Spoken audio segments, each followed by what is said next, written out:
അപ്പോ ഇന്ന് നമ്മൾ മക്കളെ മുന്നിലേക്ക് വന്നിട്ടുള്ളത് ഇമ്പോർട്ടന്റ് ആയിട്ടുള്ള ഒരു കാര്യം പറയാൻ വേണ്ടിയിട്ടാണ്. മറ്റൊന്നുമല്ല, വെക്കേഷൻ ടൈമാണ് അല്ലെ. അപ്പൊ ഈ വെക്കേഷൻ ടൈമിൽ മക്കൾ തന്നെ ഇപ്പൊ ചിന്തിക്കുന്ന ഒരു കാര്യം ഉണ്ടാവും, ഈ വെക്കേഷൻ ഇങ്ങനെയൊക്കെ പോയാൽ മതിയോ അല്ലെ. ചിലപ്പോൾ ഒരു ഡൗട്ട് ഒക്കെ ഉണ്ടാവും, എന്തെങ്കിലുമൊക്കെ ചെയ്യണമല്ലോ എന്നുള്ളൊരു ഡൗട്ട് ഉണ്ടാവും അല്ലെ. അപ്പൊ വെക്കേഷൻ എന്താ നമ്മൾ ചെയ്യാറ്?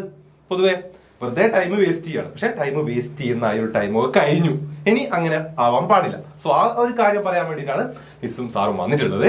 അപ്പോൾ അതിൽ ഈ ഒരു വെക്കേഷൻ ടൈമിൽ നമുക്ക് ചൂസ് ചെയ്യാൻ പറ്റുന്ന കുറച്ച് കോഴ്സസ് ഉണ്ടാവും അല്ലെ. നമുക്ക് എന്താണ് ഇപ്പൊ പറയാ വെച്ചാല് നമ്മൾ ജസ്റ്റ് സിലബസ് വൈസ് മാത്രം പഠിക്കുക എന്നുള്ള ആ ഒരു സിസ്റ്റം ഒക്കെ മാറി കുറച്ച് അധികം അല്ലെ. നമുക്ക് പഠിക്കാനുള്ള ഒരുപാട് കാര്യങ്ങളുണ്ട്. അപ്പൊ കുറച്ചധികം നമുക്ക് എന്താണ് നമ്മുടെ ഒരു ജോബ് റിലേറ്റഡ് ആയാലും അല്ലെങ്കിൽ കരിയർ റിലേറ്റഡ് ആയാലും ഒക്കെ നമുക്ക് ചൂസ് ചെയ്യാൻ പറ്റുന്ന ഒരുപാട് കോഴ്സസും കാര്യങ്ങളും നമുക്ക് ചുറ്റുമുണ്ട്. അപ്പം അത് സെലക്ട് ചെയ്യുക അല്ലെങ്കിൽ അതെടുത്ത് പഠിക്കുക എന്നുള്ളതാണ് ഇനിയുള്ള പ്രത്യേകിച്ച് ഈ ഒരു വെക്കേഷൻ ടൈമിലൊക്കെ മക്കൾ മെയിൻ ആയിട്ട് എടുക്കേണ്ട ഒരു കാര്യം. ഓക്കെ, അപ്പൊ അതിലേക്കാണ് നമ്മൾ പറഞ്ഞു വരുന്നത്. അപ്പൊ അങ്ങനെ ചിന്തിക്കുമ്പം ഈ കോഴ്സസിനെ പറ്റി ചിന്തിക്കുന്ന സമയത്തും അവിടെ ഒരു കൺഫ്യൂഷൻ സംഭവിക്കും അല്ലെ, ഏത് കോഴ്സ് സെലക്ട് ചെയ്യും എന്നൊക്കെ ഉള്ളത്. അപ്പൊ ആ ഒരു കാര്യങ്ങൾ പറയാൻ വേണ്ടിയിട്ടാണ് ഞങ്ങൾ എത്തിയിട്ടുള്ളത്. അപ്പൊ മക്കള് ശ്രദ്ധിച്ചിരിക്കുക മെയിൻ ആയിട്ട്. ഓക്കെ, അതായത് കോഴ്സസ് ഇഷ്ടം പോലെ ഒരുപാട് നമുക്ക് മുന്നിലുണ്ട്, അവൈലബിൾ ആണ്. പക്ഷെ അവിടെ സെലക്ട് ചെയ്യുന്നത് എങ്ങനെയാകണം? മക്കളെ ഇൻട്രസ്റ്റ് അനുസരിച്ചുകൊണ്ടാണ്. Okay, yes. അപ്പം നമുക്ക് മെയിൻ ആയിട്ട് ഈ ഒരു കോഴ്സസിന്റെ കേസ് പറയുന്ന സമയത്ത് മെയിൻ ആയിട്ട് നമുക്ക് സെലക്ട് ചെയ്യുന്നത് ഒരു 3 സെക്ടർ ആയിട്ട് ഞങ്ങൾ ഡിവൈഡ് ചെയ്ത് വെച്ചിട്ടുണ്ട്. കോഴ്സസിന് ഒരുപാട് കോഴ്സസ് ഉണ്ടല്ലോ അല്ലെ. അപ്പൊ മിസ്സേ നമുക്ക് പറയുകയാണെങ്കിൽ ആദ്യം നമ്മൾ ഏത് കോഴ്സിലേക്ക് പോകും? ആദ്യം എന്നത്തെയും പോലെ തന്നെ ഇതിപ്പോ നമ്മുടെ കാലം മുതലുള്ള ട്രെൻഡാണ്, വെക്കേഷൻ സമയത്ത് പഠിക്കാൻ പറ്റിയ കോഴ്സാണ് കമ്പ്യൂട്ടർ റിലേറ്റഡ് കോഴ്സസ് എന്ന് പറയുന്നത്. ഇപ്പൊ മിസ്സും സാറൊക്കെ പഠിക്കുന്ന സമയത്താണെങ്കിൽ ഇത് പഠിക്കാനാണ് ഞങ്ങൾക്ക് കൂടുതൽ ഇൻട്രസ്റ്റ്. കാരണം കമ്പ്യൂട്ടർ ഒന്ന് ഇൻട്രൊഡ്യൂസ് ആയിട്ട് വരുന്ന സമയം ആയതുകൊണ്ട് തന്നെ നമുക്ക് എന്തില്ല കമ്പ്യൂട്ടർ ഒന്നും അങ്ങനെ കൈകാര്യം ചെയ്യാൻ അത്ര അറിയില്ലായിരുന്നു. അപ്പോൾ ആ സമയത്ത് ഞങ്ങളൊക്കെ മസ്റ്റ് ആയിട്ട് പഠിച്ചുകൊണ്ടിരുന്ന കാര്യമാണ് കമ്പ്യൂട്ടർ റിലേറ്റഡ് കോഴ്സസ്. ആ ട്രെൻഡ് ഇപ്പോഴും തീർന്നിട്ടില്ല.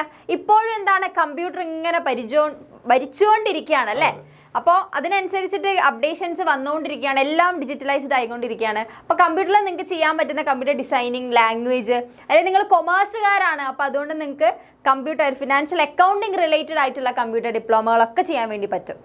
അപ്പോൾ നിങ്ങളുടെ ഇൻട്രസ്റ്റ് അനുസരിച്ചിട്ട് ഇപ്പോൾ വ്ളോഗിംഗ് ഒക്കെ ഇഷ്ടമുള്ള കുട്ടികളുണ്ടാവും, അങ്ങനെയുള്ളവർക്ക് വേണ്ടെങ്കിൽ എഡിറ്റിംഗ് അങ്ങനത്തെ ഒക്കെ റിലേറ്റഡ് ആയിട്ട് ഒരുപാട് കോഴ്സസ് അവൈലബിൾ ആണ്. AI ടൂൾസിനെ കുറിച്ചുള്ള കോഴ്സസ് അവൈലബിൾ ആണ്. അപ്പോൾ നിങ്ങളുടെ ഇൻട്രസ്റ്റ് നോക്കിയിട്ട് എന്ത് ചെയ്യുക, കമ്പ്യൂട്ടർ റിലേറ്റഡ് ആയിട്ട് എന്തെങ്കിലും ഒരു സ്കില്ല് നിങ്ങൾ എന്താക്കണം പഠിച്ചു വെക്കണം. കാരണം അത് അത്രയും ഇമ്പോർട്ടൻ്റ് ആണ്. കാരണം എല്ലാം ഡിജിറ്റലൈസ്ഡ് ആയിട്ടാണ് പോകുന്നത് എന്നുള്ള ഒരു തോട്ട് നിങ്ങളുടെ മൈൻഡിൽ എപ്പോഴും വേണം. എന്നിട്ട് അത് റിലേറ്റഡ് ആയിട്ട് എന്തെങ്കിലും ഒരു കോഴ്സ് പഠിച്ചിരിക്കുക. ഓക്കെ, പിന്നെ രണ്ടാമത്തെ സെക്ടേഴ്സിലേക്ക് പോവുകയാണെങ്കിൽ ഇപ്പോൾ രണ്ടാമതായിട്ട് നമുക്ക് പറയാൻ പറ്റുന്ന സെക്ടറാണ് മെയിൻ ആയിട്ടുള്ള കാര്യം. നമ്മൾ മുൻപേ നമ്മൾ പഠിച്ചു വരുന്ന ഒരു കാര്യം ഉണ്ടല്ലേ. കൂടുതലായിട്ടും മുൻപ് നമ്മൾ വെക്കേഷൻ ടൈമിലൊക്കെ ചൂസ് ചെയ്യുന്ന ഒരു കാര്യമായിരുന്നു ഈ ഒരു ഏതെങ്കിലും ലാംഗ്വേജസ് അല്ലെ, പ്രത്യേകിച്ച് ഇംഗ്ലീഷ് അല്ലെ. ഇംഗ്ലീഷ് നമ്മൾ ഒന്ന് സ്പോക്കൺ ഇംഗ്ലീഷ് ക്ലാസ്സിനൊക്കെ പോയിട്ടുണ്ടായിരുന്നു. അപ്പൊ ആ ഒരു ബേസ് തന്നെയാണ് നമ്മുടെ സോഫ്റ്റ് സ്കിൽ ഡെവലപ്മെന്റിന്റെ കോഴ്സസ് തന്നെയാണ്. അതിൽ നമുക്ക് ഒരുപാട് നമ്മളിപ്പോ ഈ ഹെഡ് വൈസ് നമ്മൾ ചെയ്തിട്ടുണ്ടെങ്കിൽ നിങ്ങൾ നോക്കുകയാണെങ്കിൽ ഒരുപാട് കോഴ്സസ് ഉണ്ടാവും. ഓക്കെ, അതിൽ മെയിൻ ആയിട്ടുള്ള കുറച്ച് കോഴ്സസ് ഞങ്ങൾ ജസ്റ്റ് ഇവിടെ കൊടുത്തു എന്നേ ഉള്ളൂ. പക്ഷേ ഇവിടെ സോഫ്റ്റ് സ്കിൽസ് ഡെവലപ്മെന്റിന്റെ കേസ് ആണെങ്കിൽ നമുക്ക് ജസ്റ്റ് മെയിൻ ആയിട്ട് പറയാൻ പറ്റുന്നത് ഈ കോഴ്സസ് മാത്രമേ ഉള്ളൂ അല്ലെ. കമ്മ്യൂണിക്കേഷൻ ആയാലും പ്രസന്റേഷൻ സ്കിൽസ് ആയാലും അഡാപ്റ്റബിലിറ്റി, അങ്ങനെ ഒരുപാട് ഫോറിൻ ലാംഗ്വേജസ് അല്ലെ. നമുക്കിപ്പോൾ പണ്ടൊക്കെയാണെങ്കിൽ നമുക്ക് ഇംഗ്ലീഷ് ബേസ്ഡ് മാത്രമായിരുന്നു. പക്ഷെ ഇപ്പൊ അങ്ങനെയല്ല, ഒരുപാട് കോഴ്സ് പഠിക്കാനുള്ള ഓപ്ഷൻസ് നമുക്കുണ്ട്. അപ്പൊ അത്തരത്തിലുള്ളതാണ് എന്തെങ്കിലും സോഫ്റ്റ് സ്കിൽ ഡെവലപ്പ് ചെയ്യത്തക്ക രീതിയിൽ എന്തെങ്കിലും ഒരു കോഴ്സ് മക്കൾ ചൂസ് ചെയ്യാന്നുള്ളതാണ് സെക്കൻഡ് പറയാനുള്ളത്. ഓക്കെ, ലാസ്റ്റിലേക്ക് വരുമ്പോ മിസ്സേ ഫൈനാൻഷ്യൽ മാനേജ്മെന്റ് റിലേറ്റഡ് ആയിട്ടുള്ള കോഴ്സാണ്. കൊമേഴ്സുകാരായതുകൊണ്ട് നിങ്ങൾ ഇത് പഠിച്ചിരിക്കണം. കൊമേഴ്സുകാർ പോട്ടെ, നമ്മൾ ഏതൊരു വ്യക്തിയാണെങ്കിലും ഫിനാൻസ് അല്ലേ, നമ്മുടെ കയ്യിൽ വരുന്ന ക്യാഷ് എങ്ങനെ മാനേജ് ചെയ്യണം എന്ന് നമ്മൾ പഠിച്ചിരിക്കണം.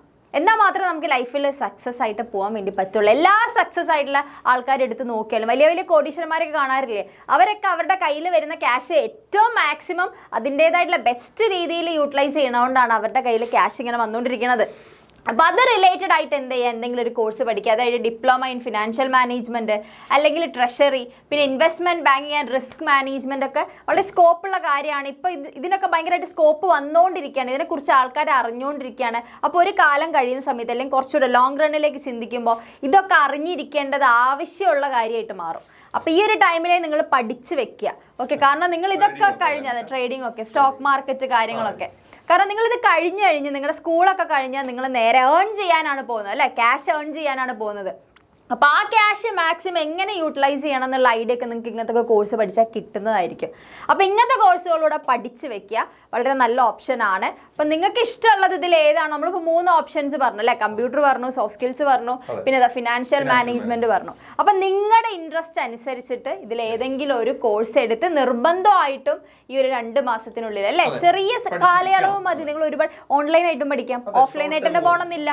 അപ്പം നിങ്ങളുടെ ഒരു കൺവീനിയൻ്റ് അനുസരിച്ച് നിങ്ങൾ പഠിക്കുക. +2ലേക്ക് പോകുന്ന സമയത്ത് ഒരു പുതിയ ഒരു സ്കില്ലും കൂടെ കയ്യിൽ വെച്ച് വേണം നിങ്ങൾ പോകാൻ. അത് നിങ്ങൾക്കൊരു ചാലഞ്ച് ആയിട്ട് എടുക്കാം.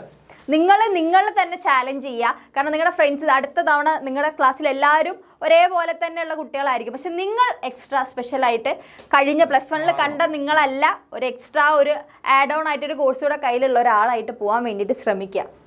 ഓക്കെ, ഇത്രയും കാര്യങ്ങളാണ് മക്കള് ഓർക്കേണ്ടത്, പ്രത്യേകിച്ച് ഈ ഒരു വെക്കേഷൻ ടൈമിൽ ഏതെങ്കിലും കോഴ്സ് ഒക്കെ ചൂസ് ചെയ്യുന്നുണ്ടെങ്കിലും. ഓക്കെ, അപ്പൊ ഈ കാര്യങ്ങളേ ഉള്ളൂ. അതെ, അപ്പൊ നമുക്ക് ബൈ പറയാം അല്ലേ. ഓക്കെ, അപ്പൊ പുതിയൊരു വീഡിയോ ആയിട്ട് കാണാം.